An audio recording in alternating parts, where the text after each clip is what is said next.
Saludos a todos y bienvenido una vez más a este programa Hablemos Claro. Hoy tenemos un programa muy especial. ¿Por qué? Porque vamos a hablar de los pecados capitales. Sin embargo, desde el punto de vista no solamente teológico, sino las repercusiones que tiene psicológicamente. Y de esta manera pues le damos la más cordial bienvenida a todos ustedes a Hablemos Claro.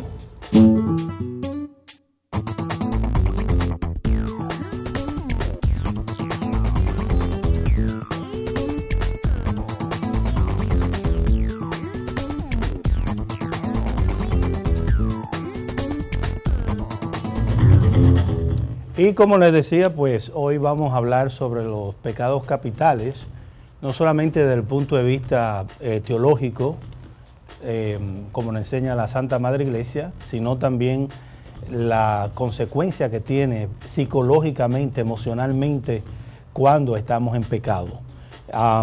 Quisiera poner una gráfica para ir introduciendo este tema que va a estar muy interesante.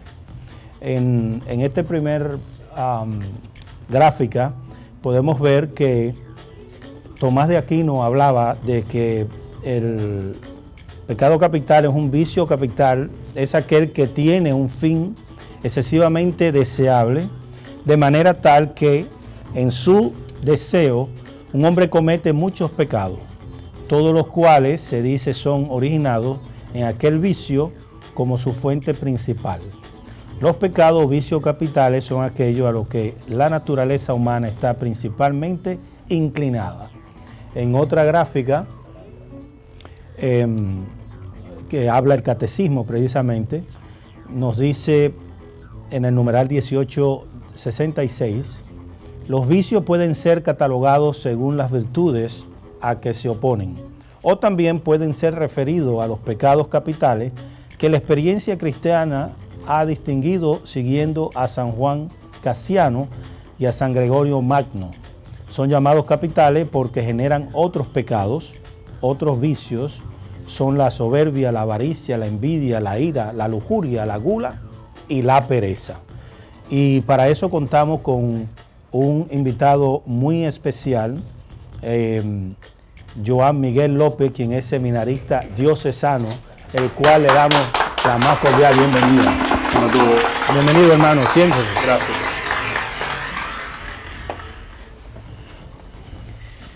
Los pecados capitales. Aquí, como nos dice Tomás de Aquino, el catecismo, que son vicios contrarios a virtud. La iglesia, ¿cómo lo plantea un seminarista que está casi terminando en segundo año de teología, que está en su año pastoral y que está aprendiendo para ser ordenado sacerdote? ¿Cómo lo mira la iglesia? ¿Cómo lo mira un seminarista?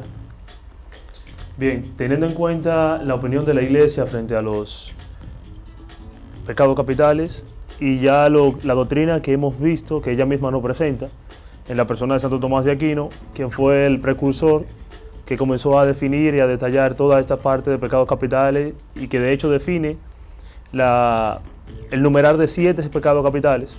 Entonces, la iglesia ve estos pecados como un maltrato a la persona, en el sentido de que cuando caemos en pecados estamos en falta con Dios. Y es allí donde vemos que, como bien sabemos, los pecados nos apartan de la gracia de Dios. Y más estos que tienen una mayor consecuencia, por el hecho de ser unos pecados más fuertes. Ya el común de pecados que estamos acostumbrados a ver o reconocer en nuestra sociedad son conocidos como pecados veniales, pecados más leves. Ya un pecado capital se le da un rango más de peso, es un pecado que asume una mayor responsabilidad de la persona porque es una falta grave. No darle, por ejemplo, un pecado venial, no darle el asiento a una que está embarazada, está parada ahí y yo estoy sentado ahí en la guagua o en el tren y bueno, esta señora está embarazada, hay que tener un poco de caridad con una persona, una señora mayor. Eso sería un pecado venial. Podemos verlo así, realmente. Ahora bien, ya dentro de lo que conocemos como pecados capitales, entonces sí ya hay una mayor rigurosidad porque se ha faltado de una forma grave a la gracia de Dios. Ahora, ¿por qué capitales? Aquí no habla de que capital por la gravedad, pero hay alguna, la etimología de la palabra, ¿de dónde, por qué capital? Pues pudo haber sido, y lo decía yo jugando fuera del aire, pueden ser pecados ciudades, pero pecados capitales. Bueno, tiende a llamársele capital a este tipo de pecado porque repercute otras cantidades de pecados. Ya. O sea, multiplica otras cantidades de pecados. No es simplemente, es un pecado que lleva a otros muchos pecados. Cuando una persona se encuentra en un pecado capital o se encuentra cometiendo faltas de pecados capitales, está presta a asumir o hacer pecados, otros tipos de pecados, que son fruto del mismo pecado capital en el que se encuentra. Por eso se le llama capital, porque multiplica. Cuando la persona no está consciente, ¿qué pasa? Cuando no está consciente de que es un pecado capital. Bien, la iglesia provee de que existen tres partes para haber pecado en una persona. Tiene que haber libertad, conciencia e intención. Cuando la persona no es consciente de que está cometiendo el pecado, obviamente entonces no se le puede llamar pecado porque, aunque esté cometiendo el pecado como tal, la persona no es consciente de lo que hace. O sea, no sabe, en ese caso podríamos decir que la persona no sabe qué es lo bueno y lo malo para él en ese momento. Porque dentro de sí no entiende eso como malo.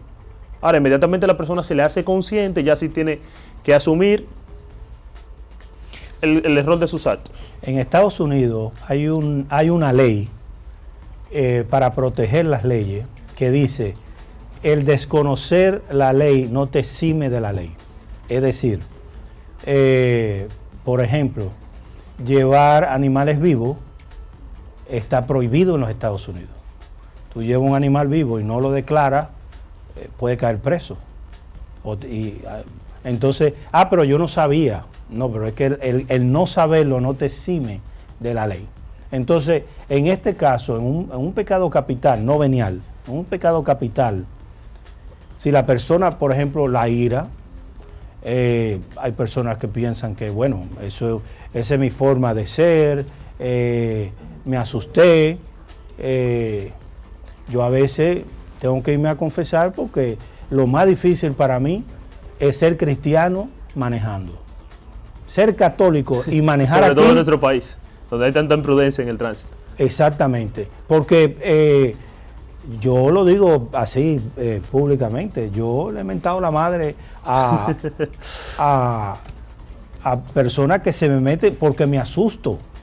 Y en el momento hice una reacción impulsiva, pero fue porque me asusté y después le digo: ay, Dios mío, bendice a ese hermano.